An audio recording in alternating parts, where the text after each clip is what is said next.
Well, Lee Kendall, it's a bit of a coming home for you, isn't it? Tell us why.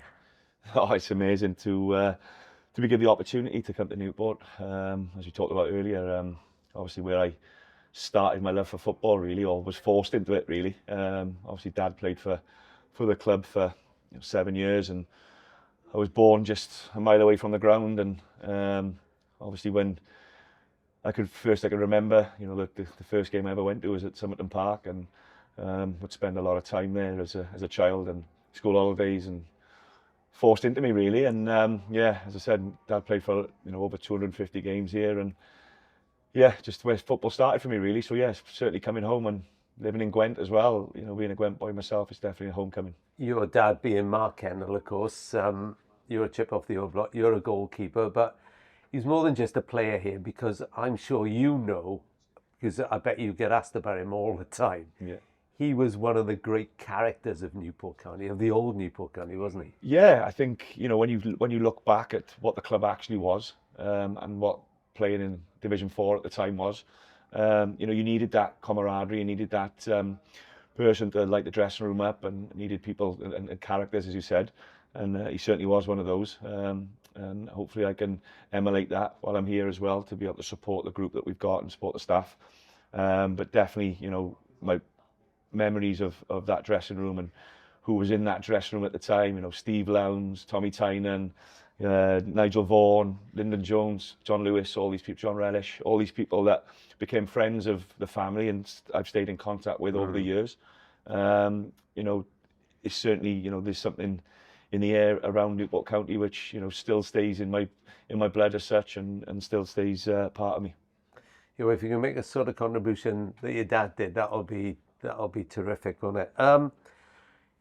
You you're in your 40s now, and you've done a fair bit of coaching. I noticed you even coached at Sheffield United with Gary Speed there. Yeah, no, I had a really great opportunity. It was probably my first ever full-time opportunity.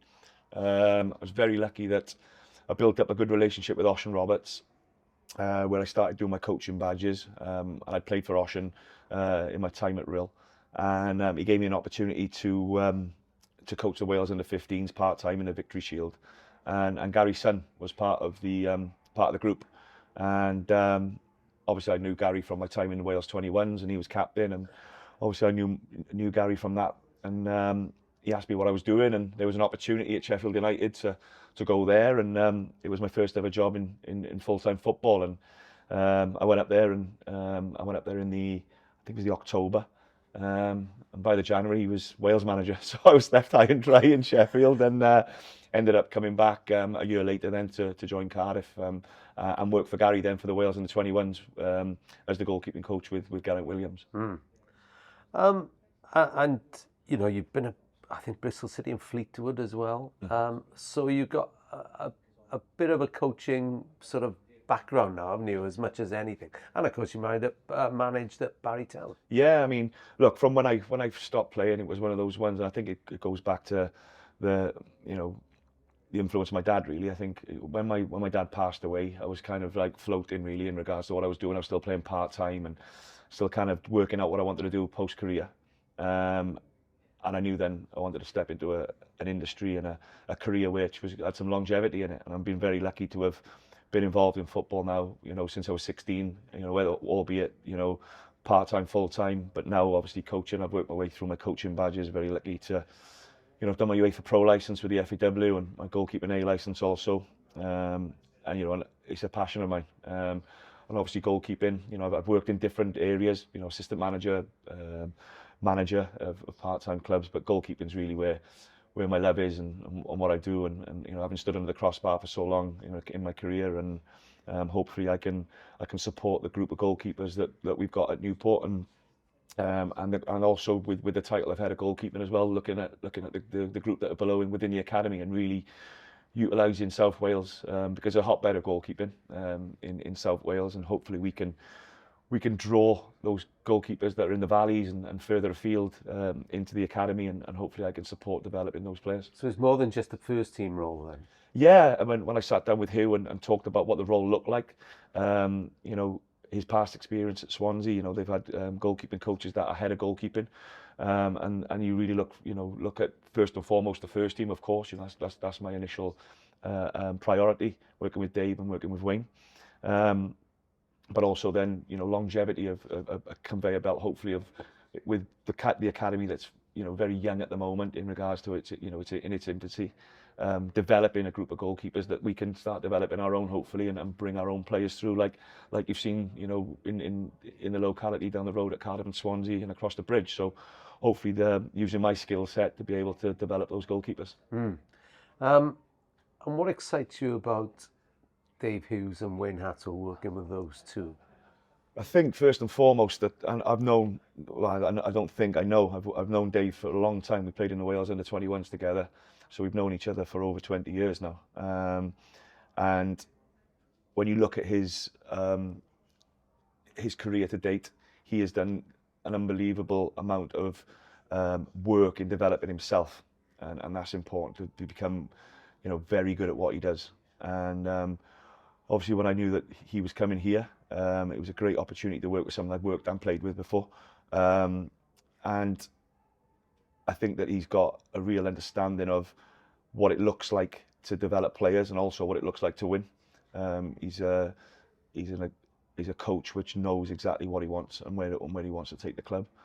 And with Wayne, certainly, I've come up against him, in certain fields when we've been on a bench against each other, and he's a diligent coach who is excellent at what he does in organisation, and you've seen that with his time here at Newport and other clubs, but certainly in his time at Newport previously, him and Mike Flynn got this place organised, and he's an excellent coach, and certainly someone that I can hopefully learn off, both with Dave and also support, with my skill set, to be able to hopefully bring something else to the table, to be able to support the group of players that we've got and push this club forward next season. And because it always starts with the goalkeeper, what has Dave told you about the philosophy and the bottom lines for the team next season?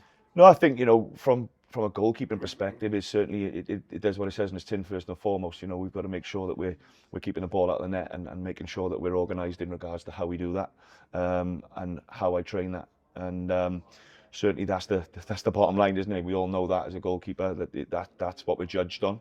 And then certainly how we play is certainly how we build a philosophy with the ball as well. We know that League Two can be very, very brutal at times in regards to how the game's played, both in and out possession. But we'll use pre-season to develop the goalkeepers and use the opportunity to really ensure that the goalkeepers are part of the team. The game evolves over years, doesn't it? Where usually they're apart from the team, you're in the corner and you're working on your own, and then they call you over and you're in. But with Dave and Wayne and what they want, we know that they're going to be a part of the team. There's going to be, a structure where we're working together to be able to make sure they're an integral part of the team. Last one. What do you think your dad watching down is thinking today that you're joining the club he loved? No, I think he'd be super proud. I think from my perspective is that it's something which I thought long and hard about, when I did get the call about coming. And it was something which I thought long and hard about it, but it didn't take that long to make a decision, if that makes sense. Because, as I said, I live 10 miles from here, born a mile away. I've got friends that support the club. It's in my family, and just very great memories of it. So I think he'd be very proud. I think, and he'd be proud to see, to show, what I've done across my career, and to be able to get to this point now where I'm at home, settled with my family, not having to travel too far to go to work, and able to, support my family around that. So I think he'd be super proud, and hopefully, push us, next year to become better next year. All the best. Thank you.